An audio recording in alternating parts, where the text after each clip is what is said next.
Ok, on va continuer ouais, sur la continuité.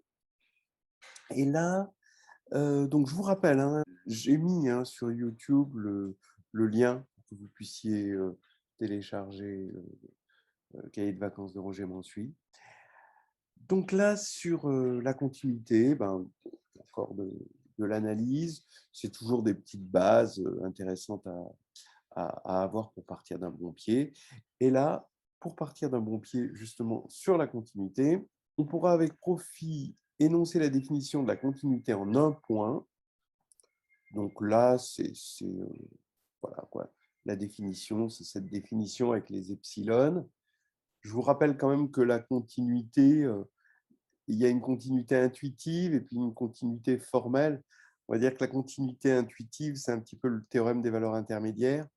C'est que quand on traverse une droite, on est obligé de couper cette droite en un point. Mais ce n'est pas la définition de la continuité. Donc, on a des fonctions qui vérifient le théorème des valeurs intermédiaires sans vérifier justement la vraie définition de la continuité. Donc, vous avez que l'exemple suivant, c'est la fonction f de x égale sinus 1 sur x.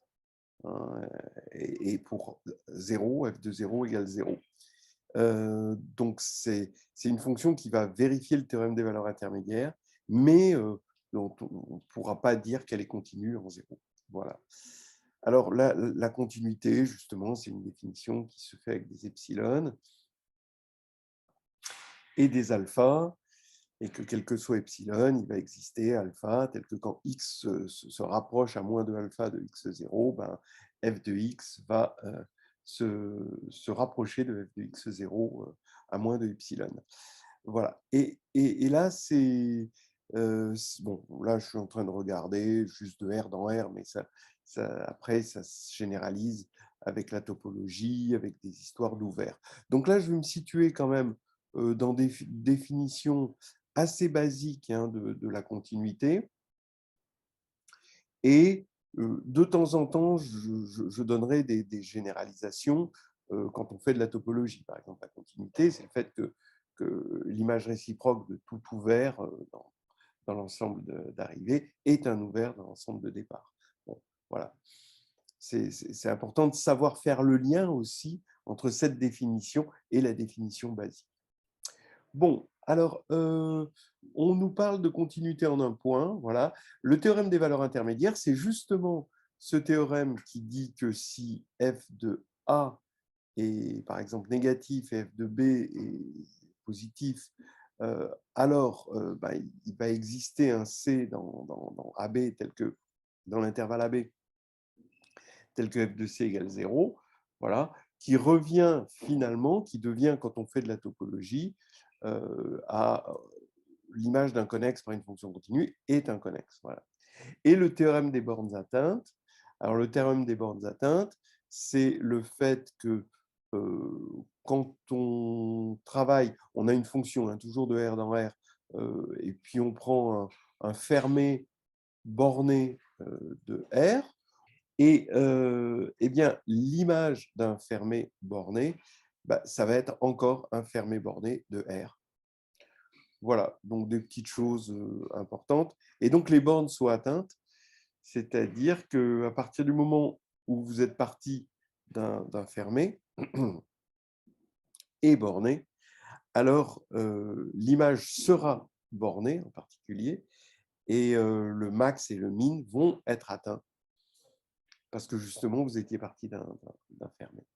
Donc ça, c'est quelque chose à bien comprendre. Et puis, bon, donc dans son état minimal, on va dire que l'image d'un intervalle fermé est un intervalle fermé. Et dans son état maximal, c'est-à-dire quand on vient mettre de la topologie, alors ce serait l'image d'un compact est un compact. Donc en gros, vous voyez, ce théorème des valeurs intermédiaires, c'est l'image d'un connexe est un connexe, et l'autre, c'est plutôt l'image d'un compact est un compact. Voilà. Alors, donc un vrai faux assez rapide. La composée de deux fonctions continues est continue. Donc là, oui, c'est imparable, hein, c'est vrai. Bon, alors bien sûr, il faut qu'elles soient composables, hein, ces fonctions. Donc, je suppose c'est ça qui est. Une fonction strictement monotone réalise une bijection entre un intervalle i et f de i. Alors, bijection entre i et f de i, ça veut dire déjà juste injection, hein, puisque la surjection est déjà, voilà, est déjà assurée. Donc, est-ce qu'une fonction strictement monotone est injective?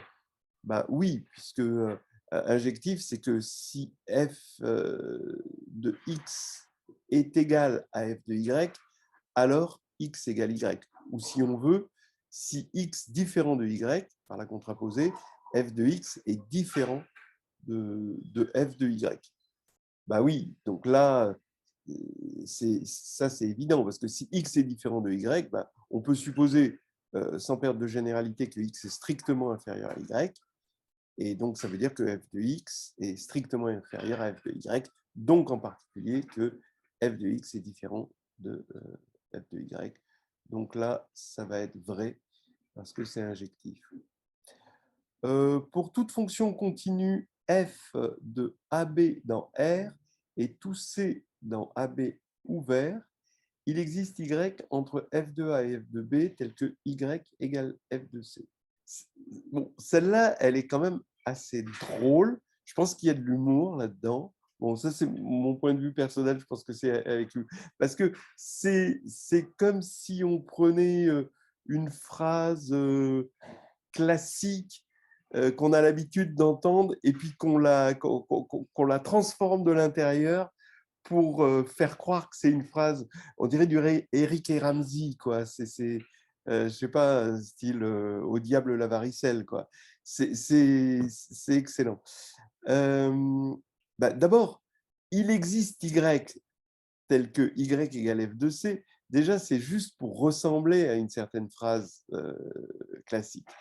Parce que sinon, on ne dirait pas il existe Y, on dirait on pose Y égale F de C ou Y égale F de C ou simplement F de C est entre F de A et F de B. Donc finalement, on nous demande si, quand on a une fonction continue de AB dans R, est-ce que l'image de AB est égale à l'intervalle F de A, F de B? Mais ça, non. Si la fonction était, par exemple, strictement croissante, bah oui, là, ça marcherait, hein, d'après le théorème des valeurs intermédiaires, d'après le théorème des bornes atteintes, etc.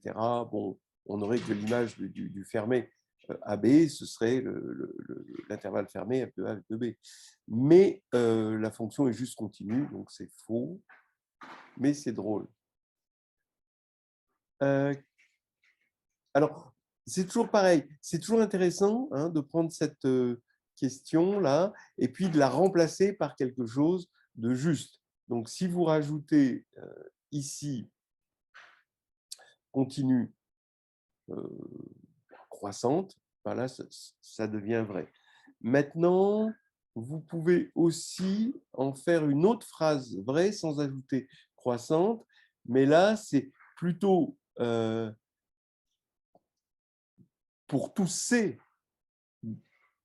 entre f de A et f de B, alors il existe Y entre A et B tel que f de Y égale C. Voilà, je pense, la phrase de départ qui a été déformée, hein, et qui est vraie, mais qui a été déformée pour en faire une phrase fausse. Voilà. Une fonction continue et bornée, bon, non, évidemment, il faut que ce soit continu sur un compact, par exemple sur un intervalle fermé borné. Sinon, c'est faux. Vous prenez l'exponentielle, elle est continue, mais elle n'est pas bornée. Une fonction périodique et bornée. Là, c'est déjà plus fin. On peut imaginer, donc je dirais que c'est faux, on va prendre une fonction tangente entre, d'accord, on prend la fonction tangente entre pi, moins pi sur 2 et pi sur 2. En moins pi sur 2 et en pi sur 2, on va mettre comme image 0. et on va la prolonger par périodicité de période pi. Hein. Donc, vous voyez ce que ça fait. Hein, ça fait ça, puis après, ça fait 0 au lieu d'être prolongé en l'infini moins l'infini, ben, on prolonge en 0. Donc, ça va être une fonction, et puis ensuite, on décale par périodicité de pi, parce qu'on est parti d'un intervalle de longueur pi. Et ben, ça va être périodique et ça va être non borné. Donc, c'est faux. Alors, bon, je suis gêné un petit peu parce que il n'était pas clair une fonction périodique sur quoi. Bon, a priori, sur R, hein, je pense. Alors maintenant, si une fonction f est bornée, strictement positive, alors 1 sur f est bornée. Ben non, parce qu'elle peut être bornée, tendre vers 0 de façon strictement positive. Et si elle tend vers 0, en l'infini par exemple, hein, alors 1 sur f va pas être borné, va tendre vers plus l'infini. Donc ce ne sera pas borné. Et donc là, c'est faux. Donc vous prenez ne serait-ce que, par exemple, 1 sur x de 1 sur le fermé 1 plus l'infini. Vous allez avoir une fonction bornée, strictement positive, et 1 sur f, ça va être x, donc ce ne sera pas borné en l'infini. Après, vous pouvez la prolonger sur tout R, parce que je suis toujours un petit peu gêné de ne pas avoir exactement l'ensemble de définitions. Ensuite, une fonction f de R dans R, ni minorée ni majorée, est surjective. Non. Non. Parce qu'elle n'est pas minorée, donc elle peut aller se balader vers moins l'infini, elle a vers plus l'infini, mais entre les deux, elle peut faire des sauts parce qu'elle n'a pas été supposée continue. Donc, écrit comme ça, sans la continuité, c'est faux, mais avec la continuité, alors on aurait des sous-suites, en quelque sorte, f de xn qui tendraient vers moins l'infini, des sous-suites f de xn qui tendraient vers plus l'infini, et entre ces deux-là, on pourrait placer par continuité, par le théorème des valeurs intermédiaires, justement, tous les éléments possibles de R. Et donc, on aurait de la surjectivité. Donc là, si on rajoutait continu, alors ce serait vrai. Et par le théorème des valeurs intermédiaires.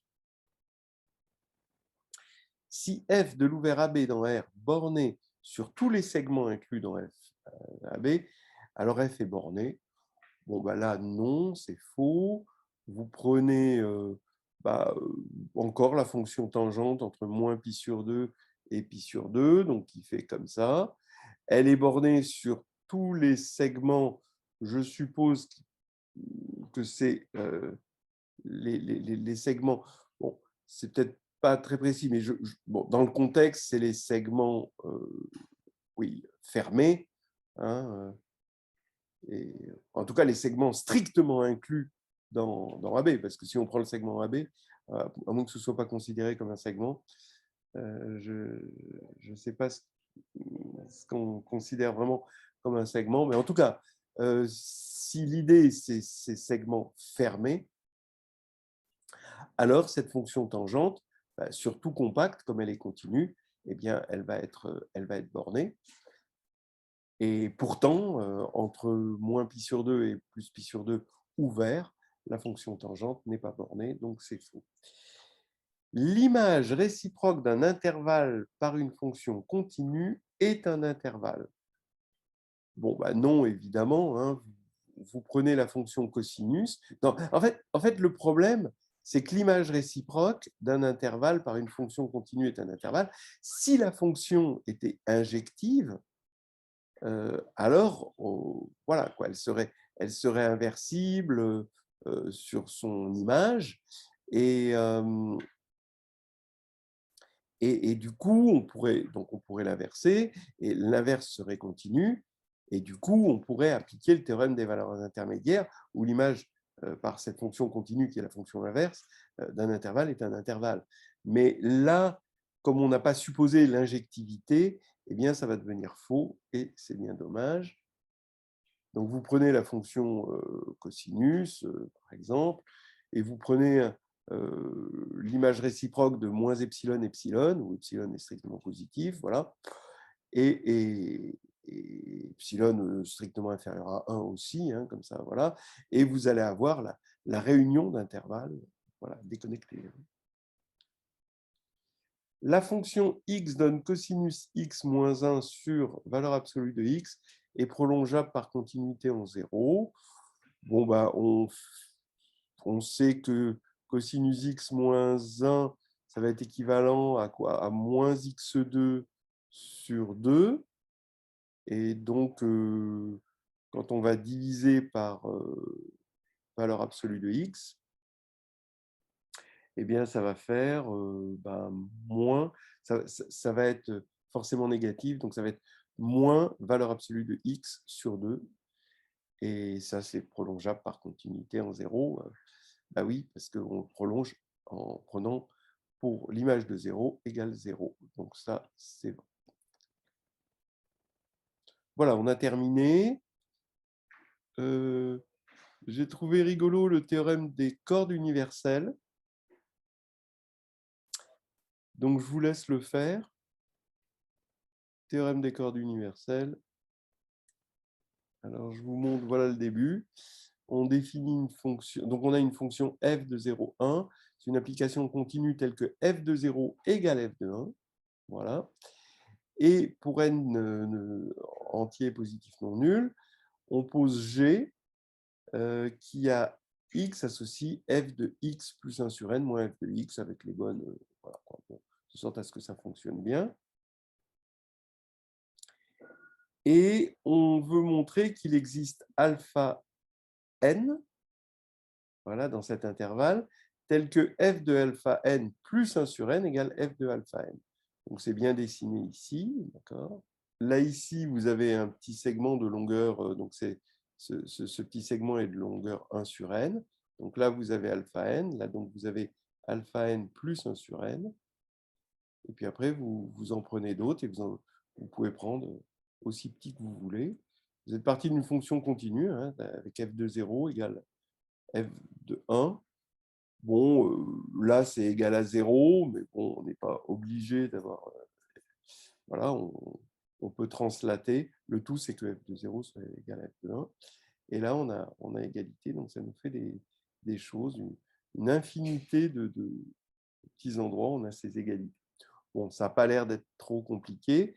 Et ce qu'on nous demande, c'est de calculer la somme de k égale 0 à n-1 de g de k sur n. Voilà. Et ensuite, en déduire l'existence justement de ce alpha n. Donc, je vous laisse regarder.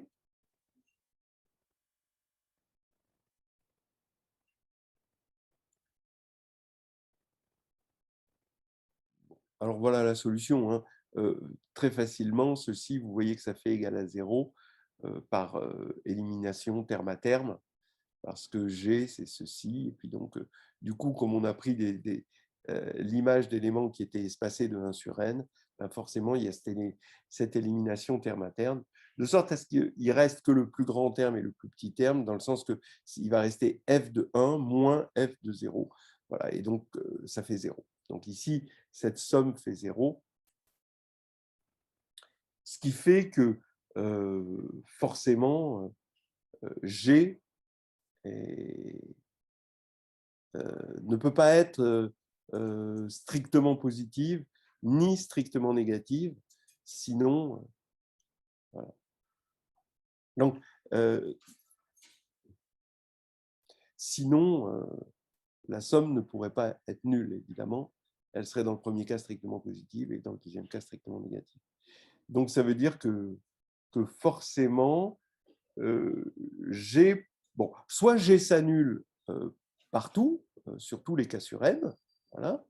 Soit alors, il va y avoir une valeur, et dans ce cas-là, ben, on a gagné, parce que vous voyez bien que trouver un alpha n hein, qui vérifie ça revient à trouver un x qui annule g. Donc, soit tout est nul dans la somme, bon, ce qui est possible, soit alors tout n'est pas nul. Et dans ce cas-là, il y a une valeur strictement positive et une valeur strictement négative pour compenser. Et donc, comme f est continu, g est également continu. Et on va avoir, par application du théorème des valeurs intermédiaires, une valeur qui annule G. Voilà, donc dans les deux cas, hein, que tous les termes soient nuls ou que tous les termes ne soient non tous nuls, eh bien, on va quand même pouvoir trouver des éléments qui annulent G et on a gagné. Voilà.